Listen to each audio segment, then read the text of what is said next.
करण देवी teaching 2.6 में आप सभी का स्वागत है एवं वेलकम है।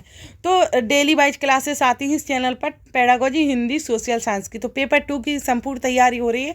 120 का टारगेट है, 120 नंबर का। तो हमारे 100 आराम से आ जाएंगे। 120 का टारगेट अगर हम बनाएंगे तो डेली तैयारी करेंगे तो 2011 से 2030 के 23 के संपूर्ण पेपर कराए जा रहे हैं इस चैनल पर। तो आप सभी देख सकते हो प्रीवियस ईयर के 2011 से 2023 के प्रीवियस ईयर के संपूर्ण पेपर कराए जा रहे हैं, जो आपके लिए बहुत बहुत बहुत इम्पोर्टेंट है। तो आप सभी इस चैनल पर देख सकते हो, प्लेलिस्ट बना दी गई है और सभी प्रकार के पेपर कराए जा रहे हैं। और आप सभी को शेयर कर दीजिए, लाइक कमेंट एवं सब्सक्राइब कर लीजिए चैनल को, बेल आइकन पर प्रेस कर लीजिए ताकि आपके पास हर नोटिफिकेशन पहुंच सके और आप class time by time join कर सको, क्योंकि डेली क्लासेस आती हैं। और आप बिल्कुल मत छोड़िए इस कंटेंट को प्लीज़, क्योंकि पूरी क्लासेस लीजिए। और क्योंकि पूरी क्लासेस लोगी तभी आपको समझ आएगा कि आप कितने क्वेश्चन कर पा रहे हो, कितने नहीं कर पा रहे। क्योंकि देखो, जनवरी में पेपर है, 21 जनवरी को, टाइम ज़्यादा बचा नहीं है। ज़्यादा से ज़्यादा एक ही मंथ, अच्छे से एक ही मंथ मान लो तो वही बचा है, उसी में तुम्हें तैयारी करना है। तो डेली आप प्रीवियस ईयर के पेपर लगाइए, इस चैनल पर सभी करवाए जा रहे हैं और आपके कंप्लीट हो जाएंगे। तुम्हारे जिसके भी ये जो पेपर आने तक सबके कंप्लीट पेपर हो जाएंगे। इस चैनल को जरूर सब्सक्राइब एवं पूरा वीडियो देखिए और लाइक कर लीजिए, पूरा वीडियो देखिए, क्योंकि तभी आपके लिए हेल्पफुल है। 2 मिनट 1 मिनट देखने से आपका कुछ नहीं होगा। और रंगीन फूल पर मत जाइए, रंगीन ब्लैकन से कुछ नहीं होता है। जिसको पढ़ना है वो कुछ भी करके पढ़ लेता है और बढ़ जाता है, जॉब भी पा लेता है। और जिसको नहीं पढ़ना है तो वो इसी घेरे में फिरता है कि मुझे इस प्रकार की कमी है, इस प्रकार की कमी है, ये कमी वो कमी, इसी के चक्कर में ना वो आगे बढ़ पाता ना वो जॉब पा पाता है। इसलिए आप कुछ मत देखिए, बहुत अच्छा कंटेंट दिया जा रहा है, सारी बुक आपके लिए लगाई जा रही है, पूरे पेपर आपके लिए लाए जा रहे हैं। तो आपको क्यों इधर उधर भागना है, क्यों आप पीछे भागोगे? आप जरूर से जरूर चलो स्टार्ट करते हैं टाइम ना गवाते हुए आपका पेपर, क्योंकि 60 क्वेश्चन है पूरे सोशल साइंस के, सामाजिक अध्ययन के भाग 2 के। क्योंकि इसमें पेडागोजी है और हिंदी और सोशल साइंस सब करवाते हैं, डेली अलग अलग क्लासेस आती है। तो चलो सोशल साइंस की आज हम क्लास क्वेश्चन आंसर करते हैं। और पूरी क्लास करिए दोस्तों, क्योंकि आपके लिए ही हेल्पफुल है। मैं तो आपके लिए ही करवा रही हूँ, आपके लिए। क्योंकि जितना भी कठिन, और मैं ऐसे नहीं कि इजी क्वेश्चन करवा दूँ, नहीं, टफ इजी दोनों मिक्स करवाऊंगी। क्योंकि आप सभी करोगे तभी आपको पता चलेगा किस प्रकार के क्वेश्चन आते हैं, क्या कितने नंबर आप ला पा रहे हैं, कितने कर पा रहे हो। तो चलो देखते हैं, स्टार्ट करते हैं। और इसके ऊपर के करा दिए पेडागोजी के, और डिस्क्रिप्शन में लिंक डाल दी जाती है पिछली क्लास की, तो आप जाकर डिस्क्रिप्शन को चेक कर सकते हो, देख सकते हो। चलो हमें पढ़ना है क्या, पहले कथन, फिर कथन, यहाँ तर्क होना चाहिए, लेकिन कथन ही आ गया, कोई प्रॉब्लम नहीं। कथन और तर्क पढ़ के फिर आंसर देंगे उसके आधार पर। चोल मंदिर धार्मिक, सामाजिक एवं सांस्कृतिक जीवन के केंद्र थे। चोल मंदिर धार्मिक एवं सामाजिक एवं सांस्कृतिक जीवन के केंद्र थे। फिर है तर्क, चोल कांस्य प्रतिमा देवी देवताओं की थी, पर कुछ प्रतिमाएं भक्तों की भी थी। तो देखते हैं, हमारा दोनों ही सही है, क्योंकि चोल एक धार्मिक एक सामाजिक संस्कृत जीवन के केंद्र थे। फिर है क्या है हमारा कि चोल कांस्य प्रतिमा देवी देवताओं की थी और कुछ प्रतिमा भक्तों की भी थी। तो इसमें हमारा 1 और 2 सही है, और 2 का सही स्पष्टीकरण नहीं कर रहा है, यानी सही व्याख्या नहीं कर रहा। 1 के आधार पर 2 नहीं है, 2 थोड़ा अलग बता रहा है। तो हमारा राइट आंसर हो जाएगा कौन सा, बी, कि ए और 2 दोनों सही हैं, किंतु 1 यानी किंतु 1 का स्पष्टीकरण 2 सही नहीं, यानी उनसे दोनों सही है पर व्याख्या नहीं एक दूसरे की कर रहे, इसलिए दोनों व्याख्या नहीं कर रहे। तो बी राइट हमारा आंसर है। और हाँ दोस्तों, टैग वर्ड्स की क्लासेस लग गई है, नेगेटिव एवं पॉजिटिव टैग वर्ड्स की। तो वो क्लासेस आपके लिए वेरी वेरी इंपॉर्टेंट हो, जाकर देख लीजिए। और आप सभी टैग एक कॉपी पेन कॉपी पर लिख लीजिए, क्योंकि आप जब क्लास लोगे ना तो आपको बहुत हेल्पफुल करेगी टैग वर्ड। क्यों करेंगे? क्योंकि आप टैग वर्ड के आधार पर आधी क्लासेस तो आधे क्वेश्चन तो लगा ही ले जाओगे, जरूरी ही नहीं वो चीज़ पढ़ने, आधी क्वेश्चन टैग वर्ड के आधार पर लगा ले जाओगे। इसलिए टैग वर्ड की क्लासेस ले ली गई है, आप सभी जाकर देख लीजिए, क्योंकि उससे आपके आधे क्वेश्चन सॉल्व हो सकते हैं। इसलिए दिल्ली के सुल्तानों के समय तवारीख के लेखकों ने जन्म सिद्ध अधिकार और लिंग भेद पर आधारित आदर्श समाज व्यवस्था बनाए रखने के लिए सलाह दी। फिर है कथन, कथन ही कथन है इसमें, दोनों देखते हैं। उनके विचारों से सारे लोग सहमत होते थे, और उनके विचारों से सारे लोग सहमत होते थे। तो देखते हैं हमारा कौन सा सही है। तो नहीं, ये तो गलत है कि सारे लोग सहमत होते थे। तो पहला तो सही है, ठीक है, कि तवारिक के लेखकों को जन्मसिद्ध अधिकार और लिंग भेद पर आधारित आदर्श समाज व्यवस्था बनाए रखने के लिए सलाह दी। दूसरा है, उनके विचारों से सारे लोग सहमत होते थे। तो पहला सही है, दूसरा गलत कथन है। तो राइट आंसर हो जाएगा हमारा पहला सही, यानी 1 सही है किंतु 2 गलत है। तो हमारा सी वाला आंसर सही है। फिर कथन है, कथन ही कथन दिए कि इस क्लास में देखते हैं। रजिया ने अपने अभिलेखों में अपना नाम पुरुषों जैसा लिखकर अपने पुरुष होने का भ्रम पैदा किया। तो ये तो मुझे सही लग रहा, क्योंकि मैंने थ्योरी पढ़ाई है दोस्तों। नहीं, लेकिन थोड़ा रजिया ने नहीं दिया था ये। रजिया ने अपने अभिलेखों में अपना नाम पुरुष जैसा लिखकर अपने पुरुष होने का भ्रम पैदा किया। नहीं, ये नहीं लिखवाया था रजिया ने, उनके और कारीगरों ने लिखवाया था। तवारिक के लेखकों ने सामाजिक तथा लिंग भेद को आधार बनाकर यह तर्क दिया कि पुरुष स्त्रियों की तुलना में श्रेष्ठ होते हैं। तो पुरुष स्त्रियों की तुलना में श्रेष्ठ होते हैं तवारिक के लेखकों ने, राइट, ये दिया था। ठीक है, तो हमारा पहला तो हो गया गलत, दूसरा है राइट। तो देखते हैं कौन सा है गलत। पहला तो ये है, पहला गलत है और दूसरा सही है। तो हमारा डी आंसर राइट माना जाएगा। फिर है कथन, अकबर जहांगीर और शाहजहां ने सुलह कुल सर्वत्र शांति के विचार को शासन का सिद्धांत बनाया। फिर है, विभिन्न धर्मों से जुड़े हुए व्यक्तियों के साथ विचार विमर्श से अकबर की समझ बनी कि जो विद्वान धार्मिक रीति और बंधनदाता पर बल देते हैं वे अधिकतर कट्टर होते हैं। तो हमारी दोनों ही राइट है, दोनों ही सही है, एवं षष्ठीकरण भी कर रहा है। पहला दूसरे का और दूसरा पहले का, यानी पहला दूसरे का षष्ठीकरण भी कर रहा है। देखो, पहला एवं दूसरा सही है और पहला का सही षष्ठीकरण है, दूसरा है। तो दोनों की व्याख्या भी हो रही है इनमें। तो पहला हमारा राइट आंसर है इसमें। फिर है कथन, कथन है कि दिल्ली के सुल्तानों और मुगलों के काल में श्रेणीबद्ध समाज ज़्यादा सरल हो गया। फिर जनजातीय समाज कई आसमान वर्गों में क्या विभक्त नहीं था। तो हमारा देखो पहला और दूसरा सही है, पहला और दूसरा सही है और व्याख्या भी कर रहा है। पहला और दूसरा व्याख्या, क्योंकि समाज के बारे में इसमें हो, इसमें भी समाज के बारे में। तो षष्ठीकरण, यानी पहला ही सही हो जाएगा कि दोनों सही है, और षष्ठीकरण भी पहला दूसरे की षष्ठीकरण भी कर रहा नहीं है। दूसरा गलत लग रहा, फिर से पढ़ते हैं कि दिल्ली के सुल्तानों और मुगलों के काल में श्रेणीबद्ध समाज ज़्यादा सरल हो गया। फिर जनजातीय समाज कई आसमान वर्गों में विभक्त नहीं था। ये गलत है, नहीं। देखो दोस्तों, इसी प्रकार की गलती हो जाती है सभी से, केवल मेरे ही से नहीं, सभी से पेपर में। तो ऐसे आधे से ज़्यादा क्वेश्चन आते हैं, वो लोग गलत करके आ जाते, फिर बोलते कि मैंने तो सही से करी, कैसे कट गया। तो नहीं का अंतर हो जाता। अगर नहीं हमने पढ़ पाया ना अच्छे से, तो हमारा क्वेश्चन बिल्कुल गलत। वो बोला नहीं आसमान वर्गों में विभक्त, तो पढ़ लिया, बस नहीं को भूल गए, तो हमारा गलत कर दिया उसको नहीं, सॉरी, सरल सही कर दिया। ये गलत था तब की। तो हमारा पहला आंसर सही है, दूसरा गलत। तो हमारा हो जाएगा राइट आंसर, सॉरी दोस्तों, दूसरा सही ही है, पहला गलत ही है। हमारा आंसर डी है, क्योंकि पहला गलत है और दूसरा सही है। इसीलिए नहीं और हाँ में बहुत अंतर होता है। आप इसीलिए आपको पेपर कराया जाए, जिससे आपकी कन्फ्यूजन दूर हो सके। तो आप डेली क्लास लीजिए, तभी हो पाएगी। क्योंकि आप एक क्वेश्चन को देखोगे, आपको लगेगा ये तो यही नहीं सही से बता पा रहे हैं। आप डेली क्लासेस लीजिए, आप सब समझ जाओगे कि क्या सही है और क्या नहीं है। तो मैं डेली बताती हूँ, नहीं में अंतर बहुत अच्छे से पढ़ना पड़ता है। अब मैं आपको जल्दी जल्दी क्लासेस करवा रही हूँ, तो कन्फ्यूजन आ ही जाता है। आप डेली लगाइए, और डेली आप रोक रोक के अच्छे से लगाइए, तो आपको अच्छे से समझ आ जाएगा। बहादुर शाह जफर ने मुखिया और शासकों की चिट्ठी लिखकर अंग्रेजों से लड़ने के लिए भारतीय राज्यों का एक संघ बनाने का आह्वान किया है।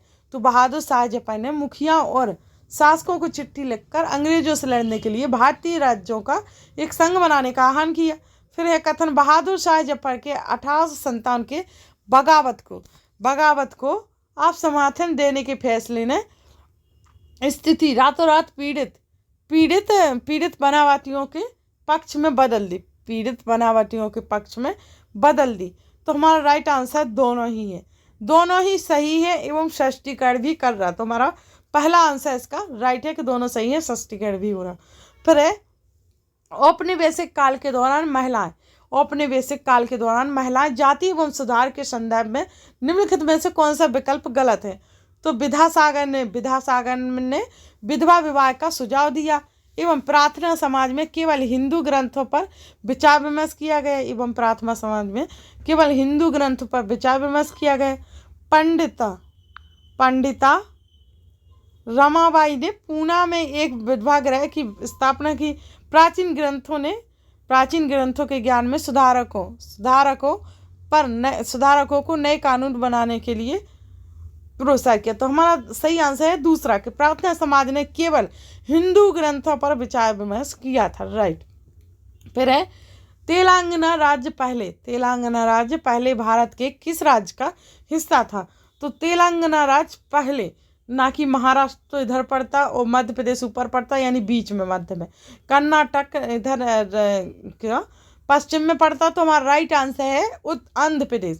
तेलंगाना राज्य पहले भारत के किस राज्य का हिस्सा था? तो आंध्र प्रदेश राज्य का हिस्सा था।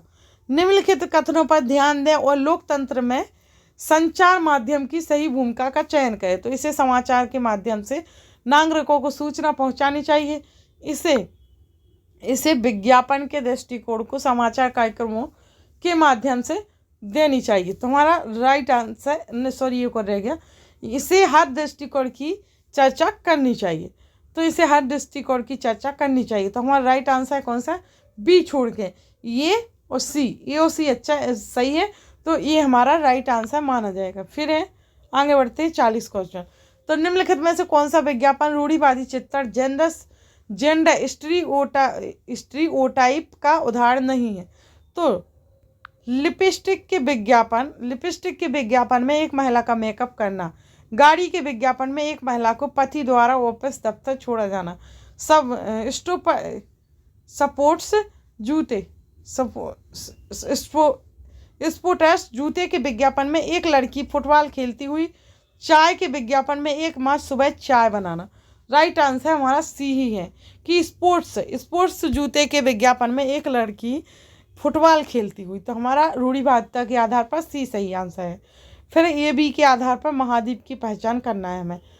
तो यह विश्व का सबसे छोटा महाद्वीप है जो पूरी तरह से दक्षिणी गोलार्ध में स्थित है। फिर इसे द्वीपीय महाद्वीप भी कहा जाता है। तो देखो क्यों है? तो सबसे छोटा तो हमारा ऑस्ट्रेलिया ही है। मैंने महाद्वीपों की भी क्लास ली है, सब कुछ लिया, तो आप जाकर देख सकते हो कि कौन सा महाद्वीप बड़ा कौन सा छोटा है। तो ऑस्ट्रेलिया सबसे छोटा महाद्वीप है और पूरी तरह से दक्षिणी गोलार्ध में ही है, यहाँ पर है हमारा ऑस्ट्रेलिया महाद्वीप। फिर है इसे द्वीपीय महाद्वीप भी कहा जाता है। राइट, इसे द्वीपीय महाद्वीप भी कहा जाता है। और अंटार्कटिका इधर है, वो सबसे छोटा नहीं है। और अफ्रीका सबसे छोटा नहीं है महाद्वीप, सबसे बड़ा ही है। सबसे बड़ा एशिया है, फिर अफ्रीका है और अमेरिका महाद्वीप। सबसे छोटा हमारा ऑस्ट्रेलिया, सबसे बड़ा हमारा कौन सा है? एशिया है, ना कि अफ्रीका। फिर सौरमंडल में हम जैसे जैसे सूर्य के दूर जाते हैं, सूर्य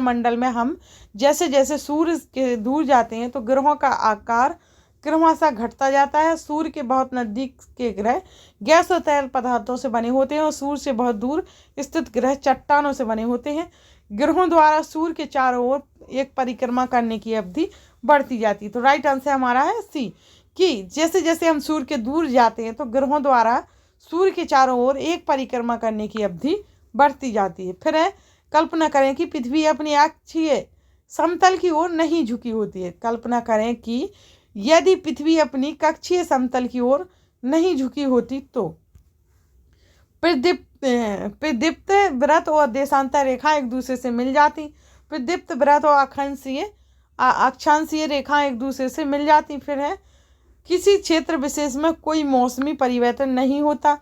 फिर है किसी क्षेत्र विशेष में ज़्यादा मौसमी परिवर्तन होता।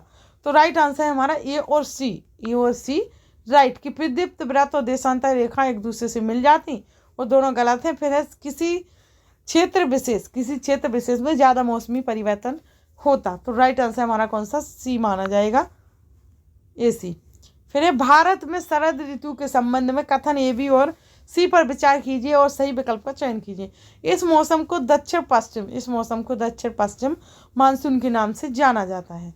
तो देखते हैं शरद ऋतु के संबंध में इस मौसम को दक्षिण पश्चिम के मानसून से जाना जाता है। फिर है इस मौसम में पवन बंगाल की खाड़ी तथा अरब सागर में स्थित स्थल की ओर बढ़ती है। फिर है यह मौसम मानसून के आने तथा आगे बढ़ने का मौसम है। तो हमारे ए बी सी तीनों ही गलत है, तो हमारा A B C B answer right है।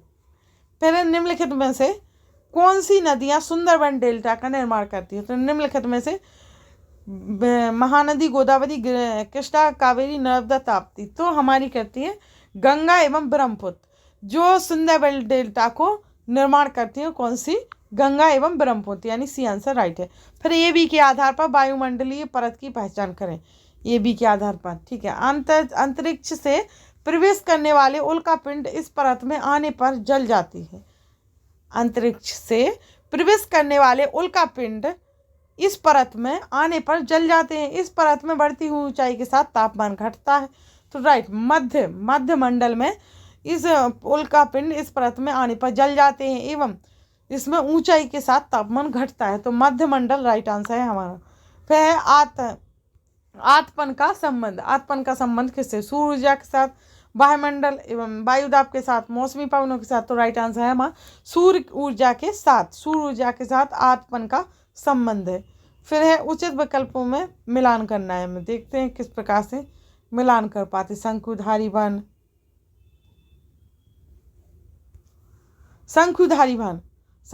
वन पाए जाते हैं महाद्वीपों का पश्चिमी एवं दक्षिणी किनारा, हमारा राइट आंसर चौथा। फिर है भूमध्य सागरीय कहाँ पाए जाते हैं? तो भूमध्य सागरीय पाए जाते हैं नरम काष्ठ वाले सदाबहार वृक्ष। तो पहले का ये हो गया। फिर है उष्णकटिबंधीय सदाबहार वन, तो ये पाए जाते हैं दृढ़ काष्ठ वाले वृक्ष। शीतोष्ण सदाबहार वन महाद्वीपों के पूर्वी किनारा। तो राइट आंसर है हमारा कौन सा? चौथा, तीसरा, दूसरा, पहला। तो इसमें आ जाएगा, सॉरी इसमें मिस्टेक हो गई। पहला शंकुधारी वन सदाबहार, मैं खुद भूल, नरम काष्ठ वाले होते हैं शंकुधारी वन और सदाबहार वृक्ष। क्योंकि मैंने आपको थ्योरी पढ़ाई है, एनसीईआरटी थ्योरी पढ़ाई है, तो उसमें है कि शंकुधारी वन कैसे होते हैं, तो नरम काष्ठ वाले एवं सदाबहार वृक्ष होते हैं। तो ये हमारा पहले का तीसरा है। और भूमध्य सागरीय वनस्पति, तो ये है हमारा चौथा। तो इस प्रकार से तीसरा, चौथा, दूसरा, पहला। तो हमारा राइट आंसर है डी, कि तीसरा, चौथा, पहला, दूसरा, पहला। आगे बढ़ते हैं। दिए गए दोनों कथनों को ध्यान में रखकर आंसर का देने। तो सहारा रेगिस्तान का समय में पूर्णतः हरा भरा मैदान था। सहारा की गुफाओं से प्राप्त चित्र नदियां, मगर, हाथी, शेर, पशु तथा बकरियां दर्शाती हैं। तो हमारा ये और भी दोनों सही आंसर है कि सहारा रेगिस्तान का समय में पूर्णतः हरा भरा मैदान था। फिर है सहारा की गुफाओं में चित्र, तो हमारा पहला आंसर राइट है। फिर है डॉल्फिन के बारे में दिए गए बीसी कथनों को पढ़कर विचार करना है। तो डॉल्फिन, गंगा और ब्रह्मपुत्र नदी के आलवड़ जल में डॉल्फिन पाई जाती है। डॉल्फिन अभयारण्य बिहार राज्य में अवस्थित है। डॉल्फिन की उपस्थिति से जल की शुद्धता का पता चलता है। तो हमारा राइट आंसर तीनों ही है कि ये गंगा और ब्रह्मपुत्र नदी में भी है, ठीक है, पाई जाती है। फिर डॉल्फिन अभयारण्य बिहार राज्य में स्थित है। फिर है डॉल्फिन की उपस्थिति में जल का शुद्धता का पता चलता है। तो सी हमारा सही है, ए बी सी तीनों सही है। फिर है बायोगैस अनिवार्य रूप से निम्न में से किन का मिश्रण है? तो मीथेन और हाइड्रोजन, मीथेन और हीलियम, मीथेन और कार्बन डाइऑक्साइड, मीथेन और नाइट्रोजन। तो बायोगैस मिश्रण है मीथेन और कार्बन डाइऑक्साइड का, यानी सी हमारा राइट आंसर है। फिर है संसाधन के बारे में कथन ए बी को पढ़ के विचार करके आंसर देना। संसाधन के बारे में, फिर सभी संसाधनों का आर्थिक मूल्य होता है। फिर सभी संसाधनों का आर्थिक मूल्य नहीं होता, गलत है। समय और प्रौद्योगिकी दो महत्वपूर्ण कारक हैं और जो पदार्थों को समाधान में परिवर्तित कर सकते हैं। तो राइट आंसर हमारा दूसरा सही है, पहला गलत है। तो देखते हैं हम विकल्प को। तो हमारा राइट आंसर है सी, ये गलत है और बी सही है। फिर है निम्न में से ऊर्जा के परंपरागत स्रोत के समूह की पहचान कीजिए।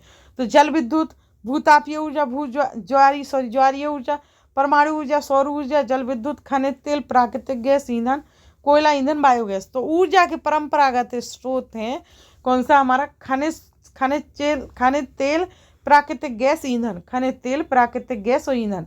राइट है हमारा सी हमारा सही आंसर है। प्राकृतिक संसाधनों के प्रकार को उनके वर्गीकरण के साथ मिलान करें। तो जो प्राकृतिक संसाधन के प्रकार हैं उनके वर्गीकरण के साथ मिलाकर, जैसे वर्गीकरण का आधार और संसाधन के प्रकार, तो इनको मिलान करते हैं हम अब भी। तो विकास व प्रयोग का स्तर, विकास व प्रयोग का स्तर। तो विकास व प्रयोग का स्तर वास्तविक और संभव, यही लग रहा है। उद्गम, जैव और अजीव। फिर वितरण, सर्वव्यापक और स्थानिक।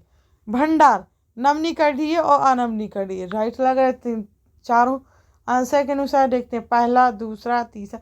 हमारा सही आंसर है सी, क्या कि सबकी जोड़ियां मिल रही, सब राइट है, सभी का मिलान हो रहा है। फिर है कथन पढ़ते हैं। लगभग 12,000 साल पहले भारत में कई क्षेत्रों में गर्मी बढ़ने के कारण घास वाले मैदान बनने लगे। हिरण, भारत सिंह, बकरी, भेड़ और मवेशी जैसे जानवरों की संख्या बढ़ी। तो हमारे ए और बी दोनों सही है, ए का कारण बी भी है, तो ये हमारा राइट आंसर माना जाएगा। फिर है हमारा पुरास्थलों के संदर्भ में लिखना है आंसर। वह स्थान जहाँ वस्तुओं के अवशेष मिलते हैं ये केवल जमीन के ऊपर ही पाए जाते हैं, ये केवल जमीन के अंदर ही पाए जाते हैं, ये समुद्र और नदी के तल में कभी नहीं पाए जाते हैं। तो हमारा ये सही आंसर है। ऐसा नहीं कि ये केवल नेगेटिव टैग आ गया तो ये गलत है। केवल कहीं नहीं पाए जाते, ये कहीं पर नहीं पाए जाते, तो गलत है।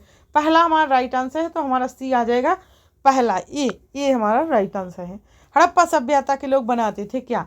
पत्थर की मुहरें, पीले रंग से डिजाइन किए गए पात्र, लोहे से बनी तकलियाँ, सोने से बने बर्तन। तो राइट आंसर है हमारा ये और डी, कि पत्थर की मुहरें एवं सोने से बने बर्तन। पत्थर की मुहरें, सोने से बने मुहरें, यानी डी हमारा राइट आंसर माना जाएगा, ये डी। फिर एक महापाषाण कब्र में 2 कंकालों के अवशेष थे। इन दोनों में से महिला के कंकाल का अनुमान लगाने हेतु देखना होगा कैसे महिला के कंकाल का पता लगाएंगे। तो हड्डियों की संरचना, कंकालों के साथ मिले आभूषण, कंकालों के आकार, कंकालों के साथ मिलने खाना पकाने के बर्तन। तो ये सी सही है हमारा, कि हड्डियों की संरचना से पता लगाया जा सकता है महिला पुरुष में, कंकालों के आकार से पता लगाया जा सकता है, ना ही आभूषण और ना ही, क्योंकि अभी आदिवासी को देखा होगा कि वो भी आभूषण पहनते हैं, आदमी औरत सभी पहनते हैं। तो हमारा सही आंसर ये सी, यानी पहला राइट आंसर है। प्रारंभिक काल से शुरू करके आरोही क्रम में निम्नलिखित को सजाएं। तो प्रारंभिक काल से शुरू करके आरोही क्रम में निम्नलिखित को सजाना है। तो ये वेदों की रचना की शुरुआत राइट है, ये सही लगा है। महापाषाणों के निर्माण की शुरुआत सही है। इसके बाद इनाम गांव में किसको निवास सही है। इसके बाद चरक राइट, हमारे सही लगे हुए हैं, तो सी हमारा राइट आंसर है, ए बी सी डी। फिर हाल के काल से शुरू करके आरोही क्रम उल्टा में निम्नलिखित को सजाएं। ठीक है, उल्टा सजाते हैं। लोहे के प्रयोग में बढ़ोतरी, नगर आहत सिक्के, उपमहाद्वीप में लोहे के प्रयोग की शुरुआत, अरिकमेंडू पत्तन में बसना, संगम साहित्य की रचना की शुरुआत। उल्टे में लगाना, पहले शुरुआत हुई फिर बसे, फिर शुरुआत की, प्रयोग किया, शुरुआत करके फिर आहत सिक्के बने।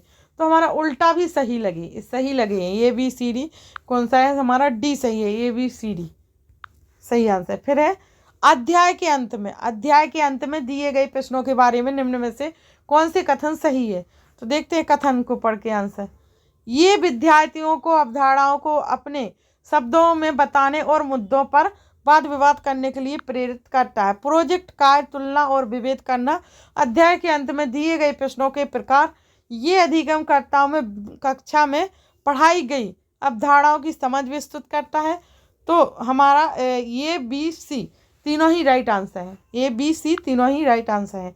सामाजिक और राजनीतिक जीवन की पाठ्यपुस्तकों में सामाजिक और राजनीतिक जीवन की पाठ्यपुस्तकों में देखते हैं क्या सामाजिक एवं राजनीतिक मुद्दों की परिभाषाएं और विवरण दिया गया है। फिर है संस्थाओं और प्रक्रियाओं को ऐसे चित्रित किया गया है जैसे कि वे उसी तरह क्रियान्वित हैं जैसा संविधान में उनकी कल्पना की गई है। फिर लोगों व क्षेत्रों से जुड़े विभिन्न ठोस उदाहरणों को प्रस्तुत किया गया है। तो राइट आंसर है हमारा ए बी सी सही है, यानी बी आंसर हमारा राइट है। डॉक्टर अंबेडकर के कोरेगांव जाते हुए अनुभव का वर्णन करते हुए एक शिक्षक पूछते हैं, क्या आपको लगता है स्टेशन पर लोगों ने डॉक्टर अंबेडकर और उनके भाइयों के प्रति भेदभाव किया? तो इसमें है क्यों किया। इस प्रश्न में शिक्षक किस कौशल पर जोर दे रहा है? तो कारण प्रभाव, परिस्थिति के बारे में कल्पना बताना, अनुभवों की तुलना करना, परिस्थितियों में अनुमान लगाना। तो राइट है, परिस्थितियों में अनुमान लगाया। उन लोगों ने क्या किया? परिस्थिति में अनुमान लगाया। बाजार विषय का परिचय देने के लिए कौन सी शिक्षण शास्त्रीय विधि सर्वोत्तम हो सकती है?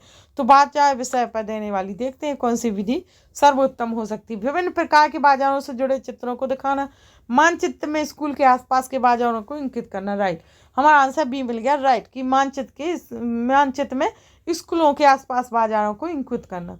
यही है उस ईश्वर की महिमा। इसलिए दूषण है भीतर, दूषित है काया भीतर से, इसमें कोई भ्रम न रखना, महारी चोखा का है यह कहना। तो देखते हैं इसमें क्या बनना है क्वेश्चन। एक शिक्षक के तौर पर आप इस कविता का विश्लेषण और अपने अधिगमकर्ताओं से चर्चा कैसे करेंगे? तो मानवीय शुद्धता हमारे विचार और विश्वास से निर्धारित होती है। मानवीय शुद्धता को ईश्वर की कृपा से पाया जा सकता है। मानवीय शुद्धता जन्म में निर्धारित होती है।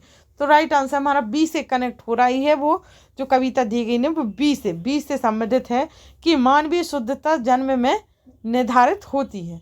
राइट। फिर है सामाजिक विज्ञान की पाठ्यचर्या उच्च प्राथमिक स्तर पर केंद्रित करता है। पृथ्वी के जीवन के आवास के रूप में समझ बनाना, अपने क्षेत्र, राज्य और देश पर अध्ययन करना, भारत के अतीत और समसामयिक विकास का अध्ययन करना। तो राइट आंसर है हमारा ABC, यानी पहला सही आंसर है। फिर है ग्लोब और प्रकाश का स्रोत इस्तेमाल करके एक शिक्षक निम्न में से किन अवधारणाओं को दर्शा सकता है? तो ग्लोब और प्रकाश स्रोत का इस्तेमाल करके एक शिक्षक निम्न में से किन अवधारणाओं को दर्शा सकता है? तो देखते हैं किन किन को दर्शा सकता है ग्लोब और प्रकाश स्रोत के द्वारा। परिक्रमण, दिन रात, मौसमी परिवर्तन, वर्षा का वितरण।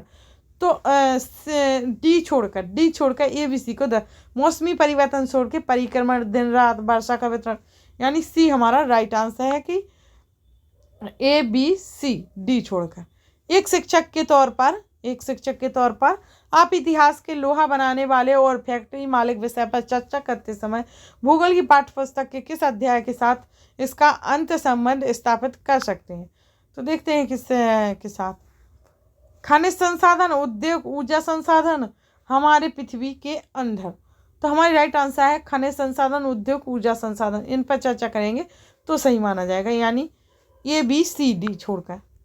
एक शहर के स्कूल में भूगोल की कक्षा में वनों के प्रकार विषय का परिचय देने के लिए सर्वोत्तम विधि होगी। क्या होगी वो विधि? देखते हैं। विभिन्न प्रकार के वनों पर आधारित डॉक्यूमेंट्री दिखाना, वनों के प्रकार का कार्य करने के लिए अधिगमकर्ताओं को छोटे समूहों में बांटना, विद्यालय के समीप वन का क्षेत्र भ्रमण का आयोजन करना, क्षेत्र में पाए जाने वाले वनों पर पावर पॉइंट प्रेजेंटेशन बनाना। तो राइट आंसर हमारा सी कि विद्यालय के समीप वन का क्षेत्र भ्रमण का आयोजन करना। राइट, हमारा तीसरा सही आंसर है। फिर है भूकंप पर चर्चा के दौरान व्यवहारिक कौशल अधिगमकर्ताओं में विकसित करने हेतु शिक्षक को बल देना चाहिए। हालिया भूकंपीय घटना पर चर्चा करना, भूकंप से जुड़ी गतिविधि का प्रदर्शन करना, भूकंप के प्रकार, भूकंप के दौरान बरती जाने वाली सावधानियां। तो भूकंप पर चर्चा करने के दौरान व्यवहारिक कौशल अधिगमकर्ताओं में विकसित करने हेतु शिक्षक को बल देना चाहिए। भूकंप के दौरान बरती जाने वाली सावधानियों पर बल देना चाहिए। तवा बांध क्षेत्र के स्थानीय लोग 1990 के दशक में अपने जीवन यापन से जुड़े कौन से अधिकार के लिए संगठित हुए हैं? तो उद्यान कृषि का अधिकार, व्यवसायिक वन पालन का अधिकार, खेती करने का अधिकार, मछली पकड़ने का अधिकार। तो वो जुड़े हैं अधिकार से संगठित। कौन से? जीवन यापन यानी मछली पकड़ने के अधिकार से संगठित हुए हैं। फिर निम्नलिखित में से कौन सी व्याख्या विविधता का उचित प्रतीक है? यह लोगों की विशिष्टता को स्वीकारता है, यह लोगों के बीच असमानता को स्वीकारता है, यह लोगों के बीच भेदभाव बढ़ाता है, यह लोगों के बीच एकरूपता बढ़ाता है। तो राइट आंसर है पहला कि व्याख्या विविधता का उचित प्रतीक है, यह लोगों के विशिष्टता को स्वीकारता है यानी विभिन्न प्रकार को स्वीकारता है। पहला सही आंसर है। फिर भारतीय लोकतंत्र के संदर्भ में निम्नलिखित में से कौन सा कथन गलत है? तो देखते हैं, कथन गलत देखना है दोस्तों। भारत में सरकार को लोग अप्रत्यक्ष रूप से चलाते हैं। फिर भारत में पहला आम चुनाव 1950 में हुआ था। भारतीय जनता का एक छोटा हिस्सा भारतीय स्वतंत्रता से पहले भी मतदान कर सकता था। स्वतंत्रता के बाद भारत ने प्रतिनिधित्व लोकतंत्र को अपनाया। राइट आंसर है हमारा तीसरा कि भारतीय जनता का एक छोटा हिस्सा भारतीय स्वतंत्रता से पहले भी मतदान कर सकता था। तो हमारा सी सही आंसर है। भारत में ग्राम पंचायत कितने वर्षों के कार्यकाल के लिए चुना जाता है? तो भारत में ग्राम पंचायत कितने वर्षों के कार्यकाल के लिए चुना जाता है? तो 4, 3, 5, 6। तो 5 वर्षों के लिए चुना जाता है। फिर पुलिस थाने के प्रभारी का पदनाम क्या है? तो अफसर on special duty, station house अफसर, होम इंस्पेक्टर, पुलिस अधीक्षक। तो राइट आंसर है हमारा स्टेशन हाउस अफसर। पुलिस थाने के प्रभारी का पदनाम क्या है? स्टेशन हाउस अफसर। ठीक है, आगे बढ़ते हैं। हिंदू उत्तराधिकारी अधिनियम में लाए गए 2005 के संशोधन के निम्नलिखित में से क्या मुहैया करवाया? तो हिंदू समुदाय का विवाह संबंधी स्पष्ट विशिष्ट कानून का अधिकार, पुरुषों का तलाक के बाद मुआवजा देने की जिम्मेदारी से सुरक्षा अधिकार, अल्पसंख्यक समुदायों का धार्मिक विद्यालय खोलने का अधिकार, महिलाओं का पारस्परिक संपत्ति में बराबर हिस्सेदारी का अधिकार। तो राइट आंसर हमारा ए है कि 2005 के संशोधन में क्या मुहैया करवाया? तो महिलाओं का पारस्परिक संपत्ति में बराबर हिस्सेदारी का अधिकार होगा। राइट, डी हमारा सही है। भारतीय संविधान की व्याख्या का अंतिम अर्थ निर्णायक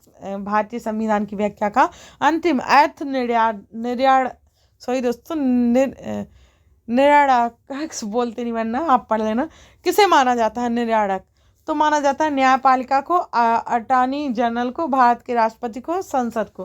तो राइट आंसर है कि न्यायपालिका को माना जाता है। फिर अत्याचार निवारण अधिनियम 1989 को निम्नलिखित में से कौन से समुदाय को न्याय दिलाने के लिए पारित किया गया? तो आदिवासी एवं दलित, केवल अल्पसंख्यक, दलित एवं अल्पसंख्यक, अल्पसंख्यक एवं आदिवासी। तो यह आदिवासी एवं दलित को न्याय दिलाने के लिए पारित किया गया था। तो यानी पहला हमारा राइट आंसर है। फिर ऐसी राजनीतिक व्यवस्था जिसमें एक से ज़्यादा स्तर की सरकार हो उसे क्या कहा जाता है? तो गणतंत्रात्मक, धर्मनिरपेक्ष, संघवाद, उदारवादी। तो संघवाद कहा जा सकता है। क्या संघवाद कहा जा सकता है? निम्नलिखित में से कौन सी नीति सामाजिक न्याय को प्रोत्साहित करती है? तो सरकारी नौकरियों में से सूचीगत दलित जाति के उम्मीदवार को आरक्षित देना, न्यूनतम मेहनताना कानून पारित करना। तो हमारा ए बी दोनों सही है, दोनों आधारित है। नई दिल्ली के वास्तु शैली की चर्चा में एक शिक्षक को केंद्रित करना चाहिए। क्या उसकी शैली पुरानी दिल्ली की शैली से कैसे श्रेष्ठ है? कैसे यह विशिष्ट महंता और विस्मय का भाव पैदा करता है? कैसे पर्यटक इमारतों को देखते हैं? इमारतों को दूर से कैसे देखा जाना चाहिए? राइट आंसर है हमारा बी, कैसे यह विशिष्ट महंता और विस्मय का भाव पैदा करता है। तो ये चर्चा केंद्रित करना चाहिए। इतिहास शिक्षण का उद्देश्य केंद्रित होना चाहिए। तो इसी इतिहास शिक्षण उन मुद्दों की पहचान करना जो वर्तमान में भी प्रासंगिक हैं। अधिगम। तो हमारा पहला ही राइट है कि इतिहास शिक्षण का उद्देश्य केंद्रित कहाँ होना चाहिए? उन मुद्दों की पहचान करना जो वर्तमान में भी प्रासंगिक है। राइट, तो पहला ही हमारा इसका राइट आंसर माना जाएगा। फिर है आगे, समसामयिक मुद्दों को सामाजिक विज्ञान की कक्षा में लाने के क्या उद्देश्य होने चाहिए? तो देश से जुड़े मुद्दों के प्रति रुचि को बढ़ावा देना, विश्लेषण और आलोचनात्मक मूल्यांकन को करने का कौशल विकसित करना। फिर है सनसनीखेज खबर मुहैया कराकर सनसनीखेज खबर मुहैया कराकर विषय की वृत्ति रुचि पैदा करना, विद्यालय परिसर के अधिगम और विद्यालय के बाहर की दुनिया को जोड़ने में अधिगमकर्ता की मदद करना। तो हमारे राइट आंसर माना जाएगा सी छोड़कर, ए बी डी। सी सनसनीखेज नहीं माना जाएगा, मुहैया कराकर नहीं, तो ए बी डी माना जाएगा, डी आंसर राइट है, सी छोड़कर। फिर है सामाजिक विज्ञान की कक्षा में समानता पर चर्चा करते समय उद्देश्य होना चाहिए। किसका उद्देश्य होना चाहिए? सामाजिक विज्ञान की कक्षा में समानता पर चर्चा कर रहे हैं अगर तो अधिगमकर्ताओं के साथ गरिमा से जुड़े मुद्दों को संबोधित करना, सभी का सम्मान करने के प्रति अधिगमकर्ताओं को संवेदनशील बनना, संविधान में परिलक्षित मूल्यों पर आधारित होना, यह समानता, यह समझना कि इस हर तरह का अंतर असमानता की तरफ ले जाता है। तो राइट आंसर है हमारा ए बी सी, डी छोड़कर ए बी सी सही है, जो कि सामाजिक के आधार पर है। फिर है हमारा क्वेश्चन नंबर 85। 60 क्वेश्चन थे हमारे। कक्षा और समाज में व्याप्त विविधता को संबोधित करने के लिए सामाजिक विज्ञान के शिक्षक को करना चाहिए। क्या करना चाहिए? विभिन्न संस्कृतियों से जुड़े उदाहरणों को कक्षा की चर्चा में शामिल करें। फिर है केवल उन्हीं उदाहरणों को, केवल आ गया, केवल तो गलत ही माने जाते हैं। केवल आ गया तो काट ही दो, मैंने क्योंकि नेगेटिव एवं पॉजिटिव टैग बैड करवा चुकी हूँ, तो आप भी जाकर देख लीजिए, जिससे आपको पूरी क्लास नहीं पढ़नी पड़ेगी, और जो टैग आ जाएगा तो उसी को आप काट दोगे कि ये सही नहीं है। फिर है अपने व्यक्तिगत अनुभवों को कक्षा में साझा करने के लिए विद्यार्थियों को प्रेरित करें। तो अनुभवों को साझा करने के लिए क्या विद्यार्थियों को प्रेरित करें, तो हमारा ए ओ सी राइट है कि प्रेरित करें। केवल आ गया यानी बी गलत है, तो हमारा सी आंसर राइट माना जाएगा, ए ओ सी राइट है। फिर है आगे सामाजिक विज्ञान में आकलन को बल देना चाहिए। तो देखते हैं अधिगमकर्ताओं की सूचना को याद रखने का मापन करना, याद तो रखने का मापन, याद करने का नहीं, गलत है, नेगेटिव पॉजिटिव टैग वर्ड। फिर अपने अधिगम को विभिन्न दैनिक परिस्थितियों से जोड़ने की अधिगमकर्ताओं की क्षमता का मूल्यांकन करना, ये राइट माना गया। फिर है उन अधिगमकर्ताओं की पहचान करना जो असफल हो, ये नेगेटिव पॉजिटिव टैग वर्ड आ गया। फिर है लेखन कक्षा में क्षमता को जांचना, ये भी गलत आ गया, तो हमारा दूसरा इसका राइट आंसर माना जाएगा। इसलिए टैग बैड देख लीजिए, बहुत जरूरी है।